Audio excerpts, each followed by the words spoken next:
हम मीना सिन्हा एक भोजपुरी लोकगीत सुनावत तनी। पसंद आई तो सब्सक्राइब लाइक जरूर करें। धन्यवाद।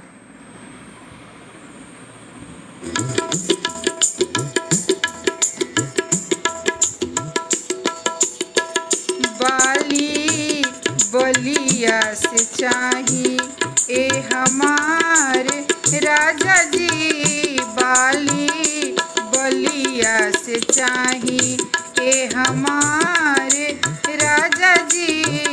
लहंगा लखनऊ वाला पेनहब चटकदार राजा जी, लहंगा लखनऊ पेनहब चटकदार राजा जी। बाली बलिया से चाही ए हमारे राजा जी, बाली बलिया से चाही ए हमारे राजा जी, बाली बलिया से चाही।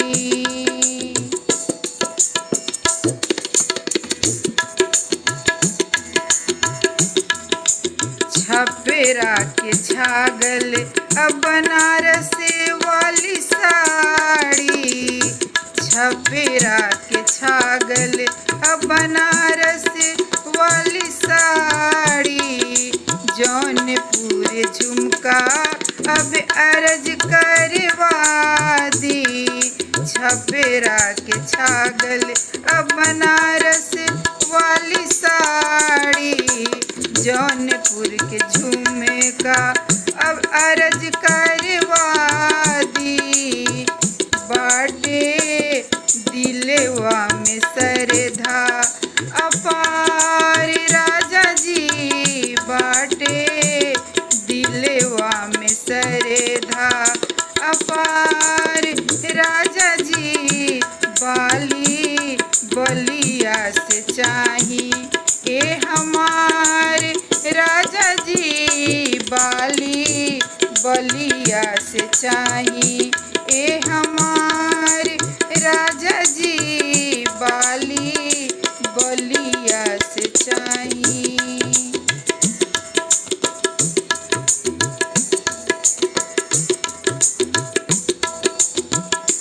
हमरो जीमा बाट तोहरो कपारे, हमरो जीमा बाट तोहरो कपारे।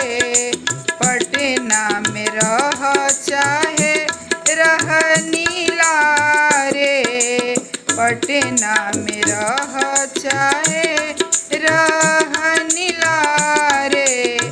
बाटे रउओ पर हमर अधिकार राजा जी, बाटे रउरा पर हमरो अधिकार राजा जी। बाली बलिया से चाही ए हमारे राजा जी, बाली बलिया से चाही ए हमारे राजा जी। लहंगा लखनऊ पेनहबे चटकदार राजा जी, लहंगा लखनऊ पेनहबे चटकदार राजा जी। बाली बलिया से चाही ए हमारे राजा जी, बाली बलिया से चाही ए हमारे राजा जी, बाली बलिया से चाही।